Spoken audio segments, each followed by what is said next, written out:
District 7, people think of it as fairly homogeneous and fairly kind of one simple area, but it's not at all. In fact, it's geographically one of the largest in the city. Everything from Golden Gate Heights over to the sunny side off of Monterey Boulevard, out to Park Merced, the little area called the Merced Extension Triangle, of course St. Francis Wood and Forest Hill and Mariloma Park, part of Merced Manor, Lakeshore, Lakeside. We've got a number of very distinct and unique homeowner associations, neighborhoods in the district. Welcome to the latest edition of District SF, SFGTV's profile of San Francisco's neighborhoods and their issues. I'm Jennifer Lowe. Today we're focusing on District 7. The district is home to Twin Peaks, 3 colleges, a lake, and the zoo, yet it remains something of a mystery to most San Franciscans. Let's discover the hidden charms of District 7. Look at West Portal. This is one of the most unique strips in all of San Francisco. I think we have the unique neighborhoods that make San Francisco what it is. They are our unique neighborhoods, but they are unique and distinct and have their own characteristics, and that's one of the things we love about San Francisco. I think the most unique characteristic in District 7, you have a lot of residents who have been here forever. You have generations of District 7 residents. For example, I'm a 4th generation San Franciscan. You have a lot of families, a lot of people who not only have lived in San Francisco, but have lived in West Portal, have lived in the sunny side, have lived in Park Merced, have lived out here for years. And as a result, you have a real concern, a real care for just basic quality of life, basic community issues. I think that's our most unique characteristic. District 7 has a reputation for being the city's most conservative district. Let's hear what the locals have to say about that.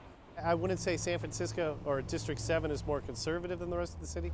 I would say District 7 looks to city government to provide more basic city services and to just focus, it's really a focus on the basics. And if that's more conservative, so be it.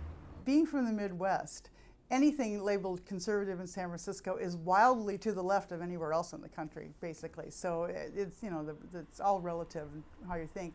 I think because there's been an older population out here in the past, it has been slightly more conservative. I think in general, homeowners tend to be more conservative. Basically, I think because they're the ones whose property taxes are being used for so many of the bond issues and things that get passed. One of the things I love about the neighborhood is that as much as it changes, as much as there are some new people who move into the district, the feel of West Portal and the feel of Ocean Avenue and the feel of Lake Merced, the general atmosphere has stayed the same. You have the same kind of village feel along West Portal, you have the same library, the same parks, and you have a real rooted feel to District 7.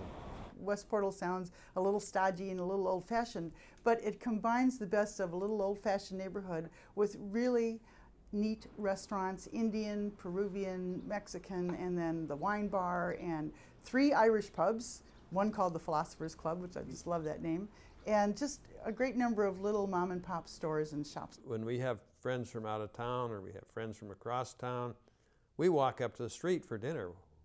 We don't go downtown or go anyplace else because what we have here is every bit as good as any place else.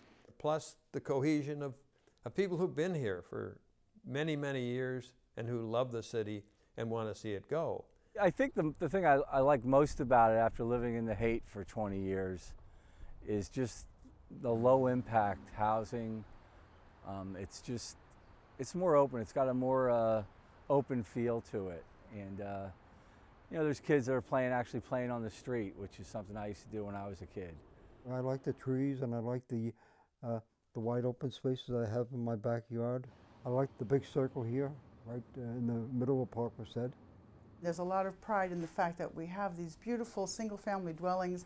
Everybody's very concerned about upkeep and making them beautiful and keeping them well-maintained, flower gardens, lovely front yards, all that sort of thing. I've lived in 5 neighborhoods in San Francisco, and in West Portal, I have never seen the number of people who know who their neighbors are. I know every single neighbor on my street, 14 houses, from one end of the block to the other. The views are spectacular, but really it has a feel that you're in a big city with a small town feel. If you live on Twin Peaks, you can drop into 6, 7 neighborhoods very quickly. So as many San Franciscans feel like they have one neighborhood, we feel like we have 6 or 7. So I think we're really blessed in that way. It's a nice, beautiful pocket right here, Olympia Way in Clarendon. We have the beautiful park across the street, this wonderful forest right behind us. There's not many places in the city that affords that kind of location. So we're appreciative of all the conveniences around, West Portal, Diamond Heights. We're just a quick trip over the hill to the heart of the city, and we're just a step away to the 280 where we can go down the peninsula and visit our parishioners. So it's a wonderful location for the parish, but for us personally as residents. I chose to live in Mira Loma because at the time it was affordable. It was a family area. It's a great location, real close to 280, to BART. It's got a great neighborhood association, very active. Neighbors have been there 20, 30, 40, 50 years. It's very stable. It's been great. We like the proximity to the Muni because we use Muni a lot. It's just a great place to live. Well located, good shopping, good shops, good people.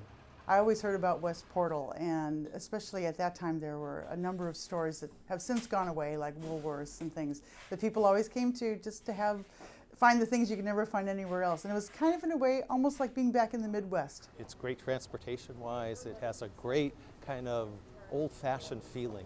That's, I think, the most unusual street in any part of San Francisco. I love it, not for the summer weather, but because I like the ocean, I like the lake here, and I like the beauty of the area. And when it's sunny and nice here, it's really special. There are many active neighborhood groups here in District 7. In our next segment, we'll hear about the concerns of the residents and neighborhood groups. As much as you have distinct and unique neighborhoods, they all share a common desire to see basic quality of life issues addressed. I think there's an ongoing dissatisfaction with City Hall, with the consistency of representation for our district on issues that we care about. I think sometimes District 7, people think everything's okay and it's just, oh, those people over there. But really, people are extremely concerned, as is the whole city, about parks, about schools, about crime, and the dreaded potholes, which are everywhere in District 7. They are looking for the city to deliver basic city services. And I do think there's a frustration that we don't always deliver, we being the city, and I think that's what they're calling on us to do. Don't get into the broad, expansive ideals that government could get into. Just focus on your basic day-to-day work, and I think that's what they're looking for the city government to do.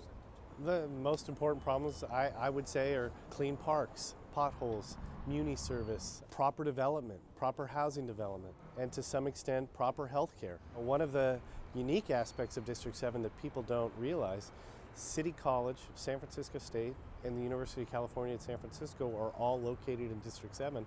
As a result, you have a very high student population, and you have a lot of people under 25, under 21, who don't have health care.